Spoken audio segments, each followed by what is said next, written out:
ओम नमः शिवाय। भगवान विष्णु और माता लक्ष्मी के चरणों में शत शत प्रणाम। नमस्कार दोस्तों, आइए जानते हैं माता लक्ष्मी और भगवान विष्णु की कथाएं। पहली कथा, माता लक्ष्मी बनी नौकरानी। एक बार भगवान विष्णु जी शेषनाग पर बैठे बैठे बोर हो गए और उन्होंने धरती पर घूमने का विचार मन में किया। वैसे भी कई साल बीत गए थे धरती पर आए और वह अपनी यात्रा की तैयारी में लग गए। स्वामी को तैयार होता देखकर लक्ष्मी माँ ने पूछा, आज सुबह सुबह कहाँ जाने की तैयारी हो रही है? विष्णु जी ने कहा, है लक्ष्मी, मैं धरती लोक पर घूमने जा रहा हूँ। तो कुछ सोचकर लक्ष्मी माँ ने कहा, हे देव, क्या मैं भी आपके साथ चल सकती हूँ? भगवान विष्णु ने 2 पल सोचा, फिर कहा, एक शर्त पर तुम मेरे साथ चल सकती हो। तुम धरती पर पहुंचकर उत्तर दिशा की ओर बिल्कुल मत देखना। इसके साथ ही माता लक्ष्मी ने हाँ कह के अपनी मनवा ली और सुबह सुबह माँ लक्ष्मी और भगवान विष्णु धरती पर पहुंच गए। अभी सूर्य देवता निकल रहे थे। रात बरसात होकर हटी थी। चारों ओर हरियाली ही हरियाली थी। उस समय चारों ओर बहुत शांति थी और धरती बहुत ही सुंदर दिख रही थी और माँ लक्ष्मी मंत्रमुग्ध होकर धरती को देख रही थी और भूल गई कि पति को क्या वचन देकर आई हैं। चारों ओर देखती हुई कब उत्तर दिशा की ओर देखने लगी पता ही नहीं चला। उत्तर दिशा में माँ लक्ष्मी को एक बहुत ही सुंदर बगीचा नजर आया और उस तरफ से भीनी भीनी खुशबू आ रही थी। बहुत ही सुंदर सुंदर फूल खिले थे। वह एक फूलों का खेत था और माँ लक्ष्मी बिना सोचे समझे उस खेत में गई और एक सुंदर सा फूल तोड़ लाए। लेकिन ये क्या, जब माँ लक्ष्मी भगवान विष्णु के पास वापस आई तो भगवान विष्णु की आंखों में आंसू था और भगवान विष्णु ने माँ लक्ष्मी को कहा कि कभी भी किसी से बिना पूछे उसका कुछ भी नहीं लेना चाहिए और साथ ही अपना वचन भी याद दिलाया। माँ लक्ष्मी को अपनी भूल का पता चला तो उन्होंने भगवान विष्णु से इस भूल की माफी मांगी। तो भगवान विष्णु ने कहा कि जो तुमने जो भूल की है उसकी सजा तो तुम्हें जरूर मिलेगी। जिस माली के खेत से तुमने बिना पूछे फूल तोड़ा है, यह एक प्रकार की चोरी है। इसलिए अब तुम 3 साल तक माली के घर नौकर बनकर रहो। उसके बाद मैं तुम्हें बैकुंठ में वापस बुलाऊंगा। माँ लक्ष्मी ने चुपचाप सर झुकाकर हाँ कर दी। माँ लक्ष्मी एक गरीब औरत का रूप धारण करके उस खेत के मालिक के घर गई। घर क्या, एक झोपड़ा था और मालिक का नाम माधव था। माधव की बीवी, 2 बेटे और 3 बेटियां थी। सभी उस छोटे से खेत में काम करके किसी तरह से गुजारा करते थे। माँ लक्ष्मी जब एक साधारण और गरीब औरत बनकर जब माधव के झोपड़े पर गई तो माधव ने पूछा, बहन तुम कौन हो और इस समय तुम्हें क्या चाहिए? तब माँ लक्ष्मी ने कहा, मैं एक गरीब औरत हूँ, मेरी देखभाल करने वाला कोई नहीं। मैंने कई दिनों से खाना भी नहीं खाया, मुझे कोई भी काम दे दो। साथ में मैं तुम्हारे घर का काम भी कर दिया करूँगी।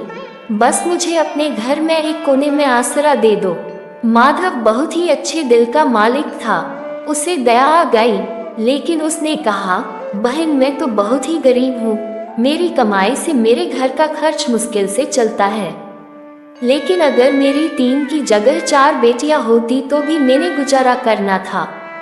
अगर तुम मेरी बेटी बनकर जैसा रूखा सूखा हम खाते हैं उसमें खुश रह सकती हो तो बेटी अंदर आ जाओ। माधव ने माँ लक्ष्मी को अपने झोपड़े में शरण दे दी और माँ लक्ष्मी 3 साल उस माधव के घर पर नौकरानी बनकर रही।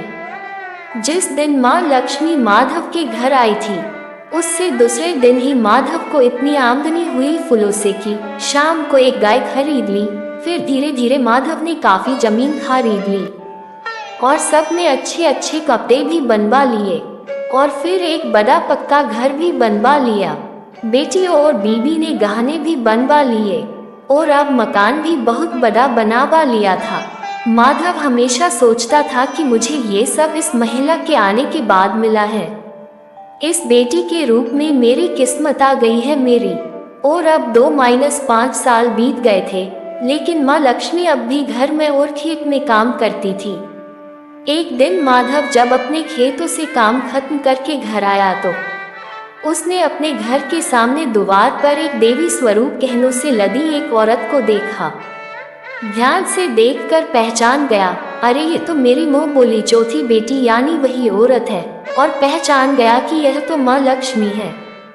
अब तक माधव का पूरा परिवार बाहर आ गया था और सब हैरान होकर माँ लक्ष्मी को देख रहे थे। माधव बोला है, माँ हमें माफ कर, हमने तेरे से अनजाने में ही घर और खेत में काम करवाया है। माँ ये कैसा अपराध हो गया है, माँ हम सबको माफ कर दे। अब माँ लक्ष्मी मुस्कुराए और बोली है, माधव तुम बहुत ही अच्छे और दयालु व्यक्ति हो। तुमने मुझे अपनी बेटी की तरह से रखा, अपने परिवार के सदस्य की तरह से। इसके बदले मैं तुम्हें वरदान देती हूँ कि तुम्हारे पास कभी भी खुशियों की और धन की कमी नहीं रहेगी। तुम्हें सारे सुख मिलेंगे जिसके तुम हकदार हो। और फिर माँ अपने स्वामी के द्वारा भेजे रथ में बैठकर बैकुंठ चली गई। जय लक्ष्मी माता। माता लक्ष्मी की दूसरी कथा। एक बार एक सीधा साधा अनपढ़ गंवार किसान था।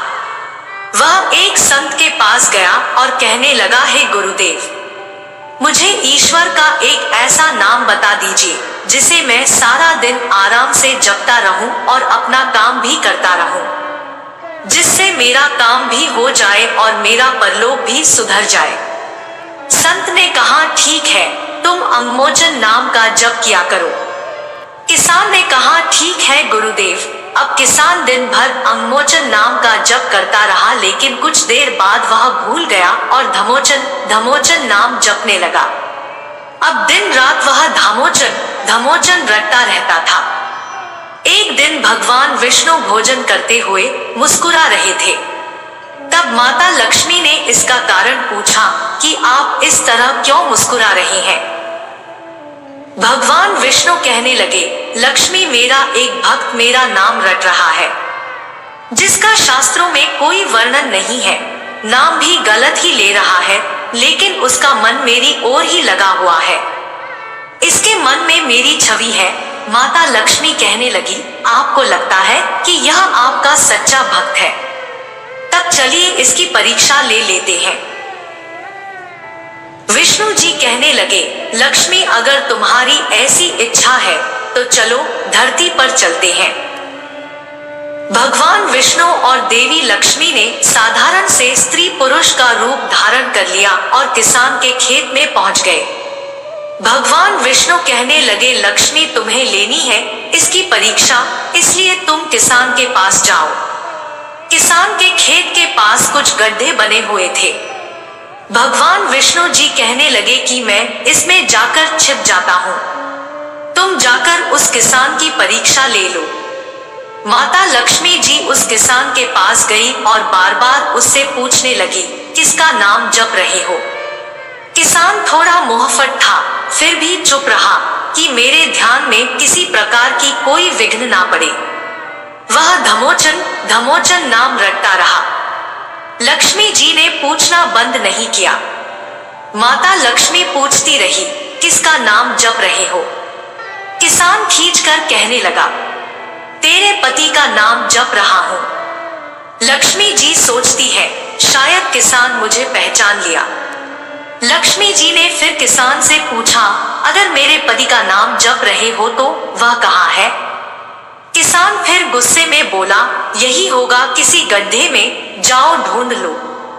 लक्ष्मी जी ने विष्णु भगवान को पुकारा कि प्रभु बाहर आ जाइए, यह तो सचमुच आपका भक्त है।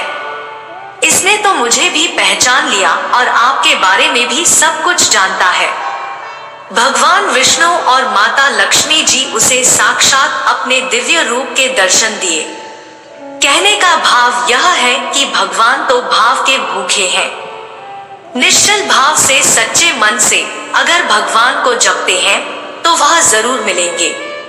हे प्रभु, हे माता लक्ष्मी, जैसे किसान को आपने दर्शन दिया, उसका जीवन सार्थक किया, वैसे ही हम सब पर भी अपनी दया दृष्टि बनाए रखना।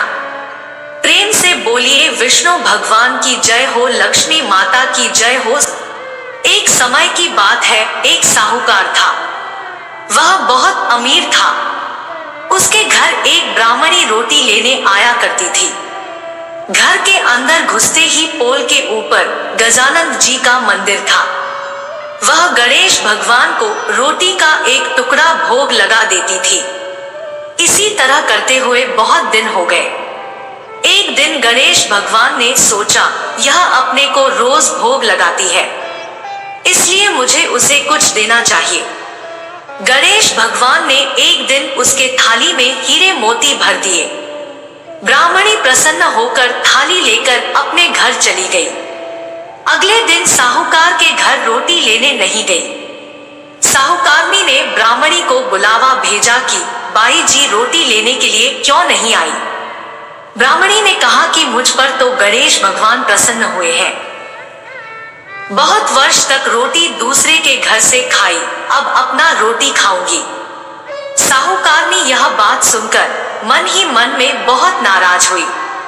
साहूकारनी ने सोचा कि गणेश भगवान ब्राह्मणी के ऊपर प्रसन्न हुए, परंतु मेरे ऊपर प्रसन्न नहीं हुए। गणेश भगवान की मूर्ति हटाकर बाहर फेंक दिया।